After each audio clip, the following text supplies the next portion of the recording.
Okay, Maggie. So, ulit, ang sabi ko ay, ngayong araw, ang ating lesson ay aking i-record. Okay lang po ba? Opo. Okay, sige. So, ngayong araw, or yeah, today we are going to talk about AP or Araling Panglipunan. Okay, let me share my screen. Okay, nakikita mo na ba, Maggie? Yeah. Okay. So, ngayong hapon ay pag-uusapan natin ang yamang likas ng Asya. Okay. So, magbalik-aral muna tayo, Maggie. Okay. Unang tanong, meron ka pa bang naaalala tungkol sa ano ang mga anyong lupa na makikita sa Asya? Okay, Maggie? Ano kaya ang mga lupa na makikita sa Asya? Lupa sa Asya. Mhm. Ano? May mga bundok, Okay, very good. Ano pa? talampas, Mhm. buduking. Okay. Sige. So, maraming salamat sa iyong sagot. So, ang mga Asya or yeah, yung mga sagot mo ay tama. Sige, how about naman sa ikalawang tanong? Ano ang iba't ibang anyong tubig? Um,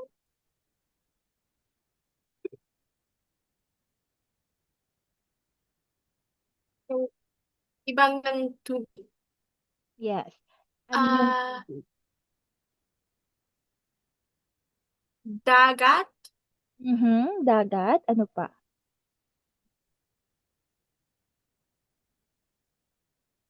Sa iba. karagatan. Mhm. Sige. Maraming salamat. Okay. Dito naman tayo sa bakit iba-iba ang klima sa bawat rehiyon. Bakit kaya, Maggie? Hmm? Bakit po iba-iba ang klima sa bawat rehiyon? Lema ng May mga... ba, ah, tag-init, Mhm. Sige, merong mga tag-ulan, tag-init. Okay, tag-ulan. Okay, sige. taglamig. Mhm. Very good. Pero bakit iba-iba ang klima sa bawat rehiyon? Bakit po? The question is why.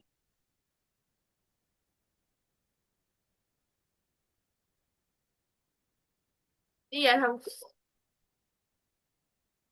Bakit? Bakit po iba't iba ang klima sa bawat rehiyon? Meron ka bang idea? Hindi po. Okay, sige. Maraming salamat. Sige, tayo na ay magpatuloy. Maraming salamat sa iyong mga sagot. Tayo ay magpatuloy dito sa... Okay, so ito po ang ating lesson for today. Maggie, maaari mo po bang basahin? Mga lika, lik, likat, lik, likas na yaman ng isya. Very good.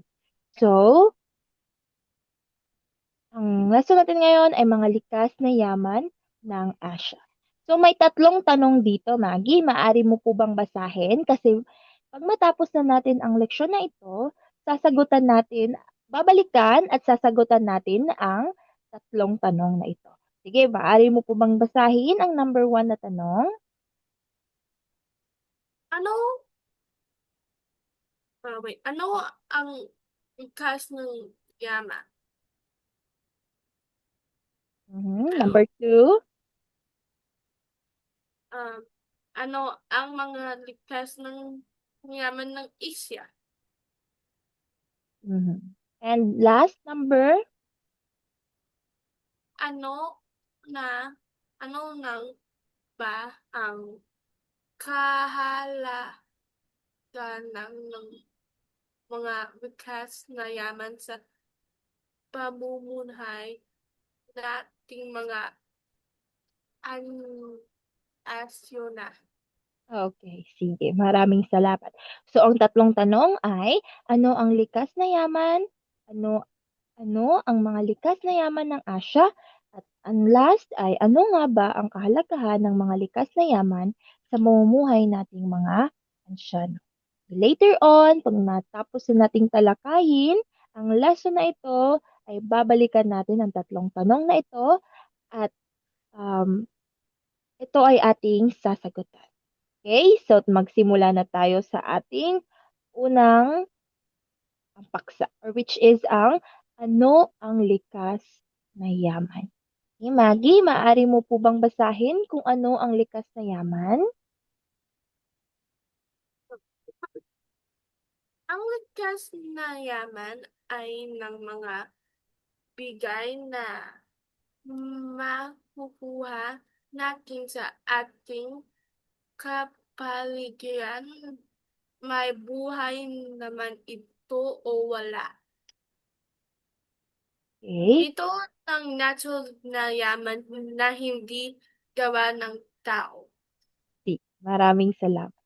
So Maggie, when we say po likas na yaman, ito ay natural resources. Or yeah, natural resources. Okay. Naka-encounter ka na po ba ng word na likas na yaman, Maggie? Opo, Sige. Meron ka po bang ideya kung ano ang likas na yaman? I kind of forgot. Okay, sige. So, ang likas na yaman ay mga bagay na nakukuha or makukuha natin sa ating kapaligiran. Kapaligiran meaning dito sa ating surroundings. Okay? And ito ay may buhay o walang buhay. So when we say natural resources, Maggie, ito ay things found in our environment that are not man-made. Okay? So, meaning, hindi gawa ng tao or buhay man ito or walang buhay. So, ito ay natural na yaman na hindi gawa ng tao. So, ano nga ulit? Ang likas na yaman, Maggie, ito ay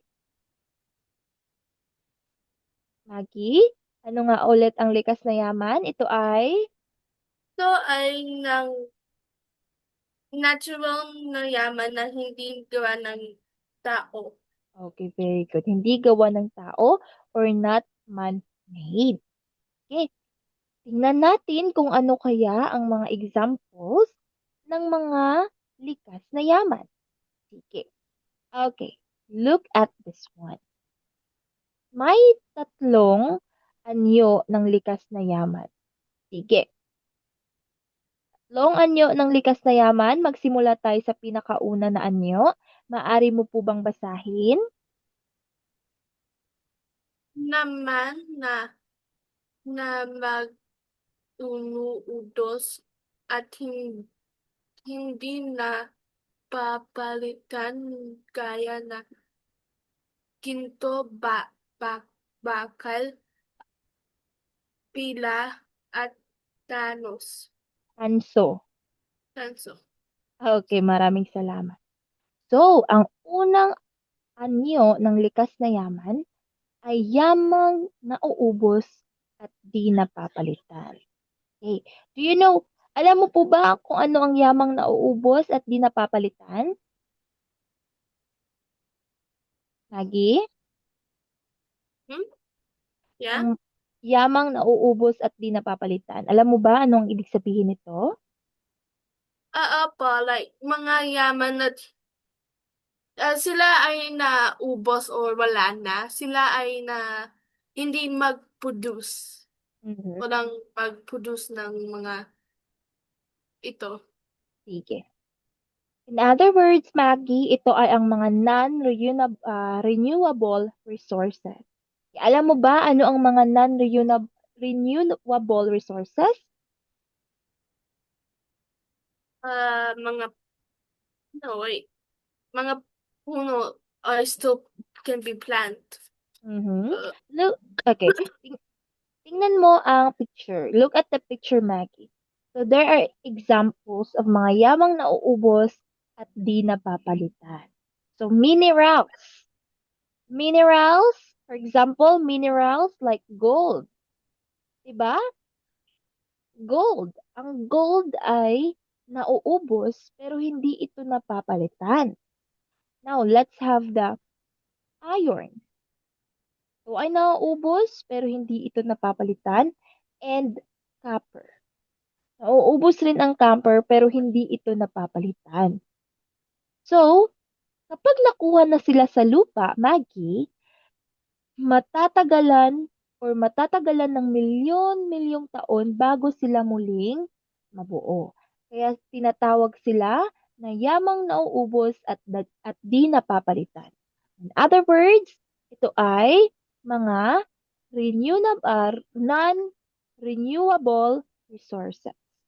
Once extracted, they cannot be easily replaced because they take millions of years to form. Yes. Okay, Maggie, have you understand na po ba kung ano ang unang anyo ng likas na yaman? Do you have any questions? wala po. Okay, again, Maggie, itong unang anyo ay mga yamang nauubos at di napapalitan. In other words, they are non-renewable resources. When we say non-renewable resources, sila ay nauubos at di napapalitan.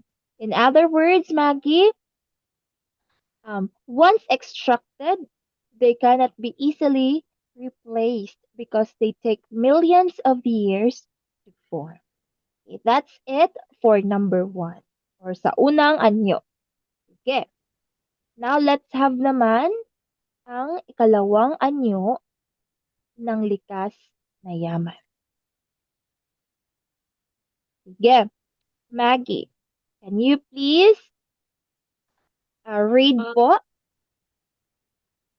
um, na yaman na ubog gaya na hayop at halaman.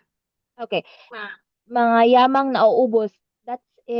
Nauubos yan, Maggie. So, the G here, it should be, ano po, letter S. Okay? Wait lang. So, this one, it should not be G. S po yan. So, mga yamang nauubos, gaya ng hayop at halaman. Okay. Do you know what is hayop naman, right? It is mga Maggie, mga Opo, I mga, know hayop. yes. Sila ay mga animals. Okay. How about plants? So, Silang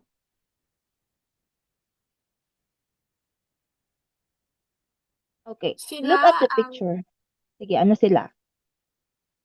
mga plants ay sila nagbigay ng mga oxygen. Very good. Nauubos ba ang mga plants, Maggie? Hindi. Okay. How about ang mga hayop? Nauubos ba sila? In, yeah, can be. Okay. Sila ay nauubos, pero sila ay napapalitan agad. 'Di ba? If ang flower mo is naubos na, pwede ka pa rin magtanim ulit, right? Opo. Opo. Okay. So, unlike doon sa pinakauna, this one, sila ay nauubos pero di sila napapalitan. Kasi it take million years pa bago sila mabuo ulit. Unlike naman po sa mga hayop at plants, sila ay nauubos pero sila ay napapalitan kaagad. Bakit? Dahil ang mga animals pwede silang magkaanak, 'di ba? Right? Pwede silang magkaanak, makagawa ulit ng bagong animals or bagong babies. How And also, yung mga plants, pwede rin nauubos sila pero napapalitan agad. Kasi for example, sa mga farmers or mga nagtatanim ng gulay, if magha-harvest na sila, nauubos na yung harvest nila, pwede silang agad magtanim ulit para in the next month is may aanihin naman sila. So, yan ay ang mga yamang nauubos gaya ng hayop at halaman. Okay, may katanungan ka po ba sa slide na ito? Wala po. Okay, very good. Sige. Okay, are you okay?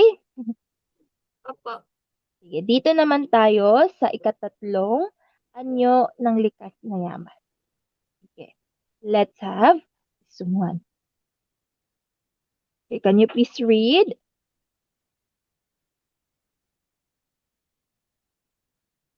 Na, na, ma,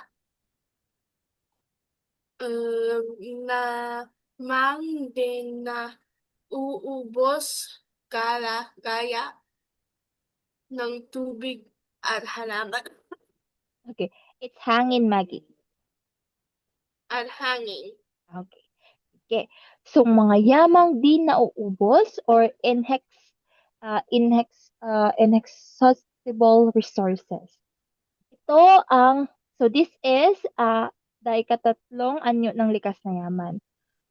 Ang yamang di nauubos. So, ito ay tumutukoy, Maggie, sa ating kalikasan. Na kahit gamitin natin ng paulit-ulit, araw-araw, hindi kailanman mairaraos or mawawala. Bakit? Nawawala ba ang nauubos ba ang tubig, Maggie? Uh, yes and no. Okay, hindi nauubos kasi masyadong malawak ang karagatan. Diba? Now, how about ang hangin? Nauubos ba ang hangin, Maggie? Hindi po. Okay, hindi po. So, ang tubig at hangin ay palagi silang naruroon sa ating daigdig dahil sa mga natural na siklo ng kalikasan tulad ng water cycle. Gayunpaman, Maggie, ipinapaalala ng aralin na ito na kahit hindi sila nauubos, ay dapat pa rin natin silang pahalagahan laban sa polusyon. Hey, did you get that, Maggie? Opo. Sige, again. Yeah, we're going to translate it in English. Okay. Um, the water and air, these are constantly available and replenished through natural global cycles. However, Maggie, this lesson implies that while they cannot be completed exhausted, they must still be protected from pollution and environmental degradation. So kahit na hindi ito nauubos, Maggie, dapat pa rin natin silang pahalagahan. Alamin natin kung gaano kaimportante ang tubig at hangin. So for example, sa tubig, dapat natin hindi itong aksayahan or aksayahin. At sa hangin naman ay let us make sure na hindi tayo nakakadagdag sa polusyon. Okay, Maggie, so that's it for the three anyo ng likas na yaman or tatlong anyo ng likas na yaman. So first, Maggie, ano nga ang pinakaunang anyo? Ito ay ang yamang nauubos at di napapalitan. Okay. Ano nga ulit? Ang una, we have, ano nga ulit ang una, Maggie? This is, Yaman na uubos at di napapalitan gaya ng ginto, balak, pilak, at tanson. okay, very good. Now, sa ikalawa namang anyong likas na yaman, ito ay ang, Because ng mga yaman na nauudog dos nauubos. na, gaya na hayop at halaman. Okay. Now, Sa ikatatlo naman, ang last na anyo ay ang Um, yaman di nauudos gaya ng tubig at hangin. okay, very good. So again, Maggie, sila ang tatlong anyo ng likas na yaman. For number one, we have the non-renewable resources. Um, they cannot be easily replaced because they take millions of years to form. And then sa kalawa naman, yan sila ang mga renewable but exhaustible resources, meaning they are the plants and animals. They can be replanted through overexploitation, but they can reproduce or be replanted. And then last, we have the inexhaustible resources, which is the water and air. They are constantly available in nature. So, yeah. So, let's continue dito sa apat na uri. The first one is tatlong anyo. Dito naman tayo sa apat na uri ng likas na yaman. Okay, Maggie, can you please read ang apat na uri ng likas na yaman? Ya, yamang lupa, uh, yamang lupa, yamang tubig, yamang gubat, yamang mineral. Okay, very good. So, meron tayong yamang lupa, um, yamang tubig, yamang gubat, at yamang mineral. Sige, let us um, isa-isahin natin ang mga ito. Ayan. Okay. When we say yamang lupa, again, Maggie, what is this? Meron ka bang idea? Pag sinasabi nating yamang lupa, ano nga ito? Um, mga yaman sa lupa, So, ano man ang mga examples nito? mga puno, Is it ang puno po ba ay lupa? Sige. Ano po ang uh, examples ng mga ito?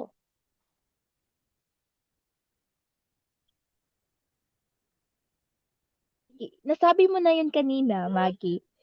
Yung sa unang tanong, can you still remember the first questions that we talk about?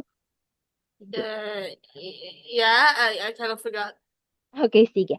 So, pag sinasabi nating yamang lupa, ito ay mga produktong galing sa pagtatanim ng mga anyong lupa na ginagamit sa pamumuhay tulad ng mga lambak, kapatagan, at damuhan.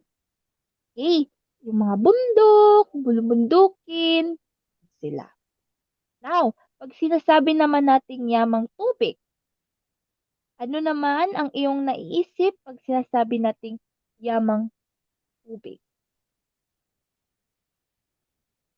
Sige, Maggie. Sa yamang tubig, Mhm. uh,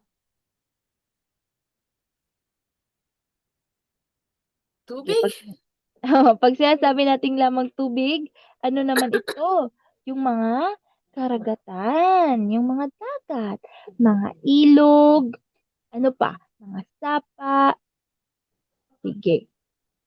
So, kung sinasabi nating yamang tubig, Maki, lahat ng yaman na tubig na nagmumula sa anyong tubig, maalat man ito o tabang, gaya ng isda, perlas, at enerhiya or the hydroelectric power. So, yun ang mga yamang tubig. Okay. Alam mo ba na ang ilog, ang sapa, sila ay hindi maaalat na tubig, kundi sila ay tabang. Ang mga maaalat na tubig is yung sea, yung dagat, yung karagatan. So, we have two types of water or yamang tubig. We have the alat o tabang. Now, dito naman tayo sa yamang gubat. Pag sinasabi nating yamang gubat, Magi, ito ang mga produkto at buhay na matatagpuan sa kagubatan. Particular ang mga puno, halaman, at mga ligaw na hayop. Sige. So again, pag sinasabi nating um, yamang gubat, ito ay ang mga produkto at buhay na matatagpuan sa kagubatan. Particular ang mga puno, halaman at mga ligaw na hayop. Now, let's have the last one. Ito ang yamang mineral.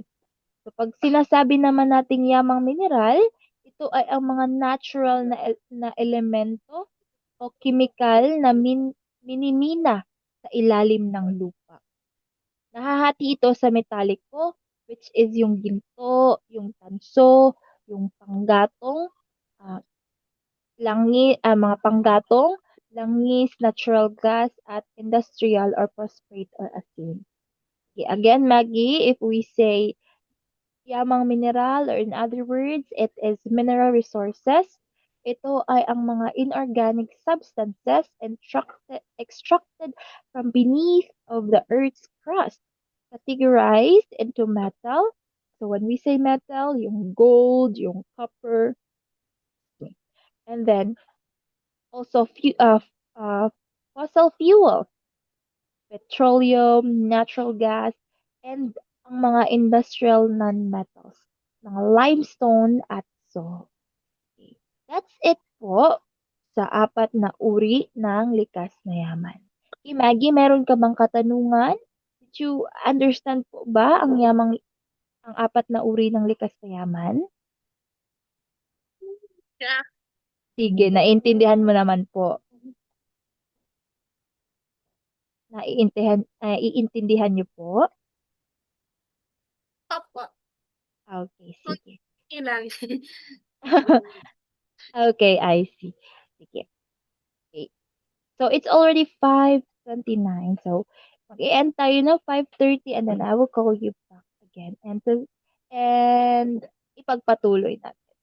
So, later, after we end, i-explain ko sa'yo again ang yamang lupa, ang uri ng mga likas na yaman para mas maintindihan mo. Okay? So, yeah. Okay.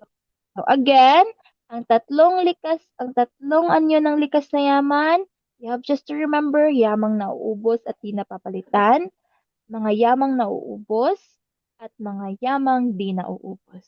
Okay, so I will end this, Maggie, and I will call you